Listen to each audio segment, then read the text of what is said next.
Hello साथीहरू, केही साथीहरूले सामाजिक सञ्जालहरूमा पोर्चुगलमा इमिग्रेसन रिओपन गरिएको, यानि कि पोर्चुगलले चाहिँ आप्रवासीहरूको लागि चाहिँ पुनः खुला गरिदिएको भनेर चाहिँ भ्रामक समाचारहरू पोस्ट गरेको देखेँ। त्यही समाचारहरू अथवा तिनै समाचारहरूलाई चाहिँ मैले खण्डन गर्नको लागि र तपाईँहरूलाई चाहिँ यो बारेमा क्लियर गर्नको लागि चाहिँ यो भिडियो बनाउँदैछु।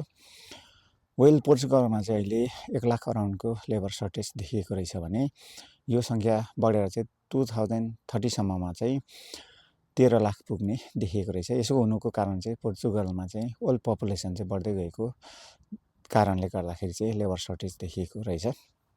पोर्चुगलमा चाहिँ अहिले इमिग्रान्ट्स चाहिँ प्रब्लम होइन कि यो चाहिँ च्यालेन्ज मात्रै हो भनेर चाहिँ डिस्कसन भइरहेको रहेछ।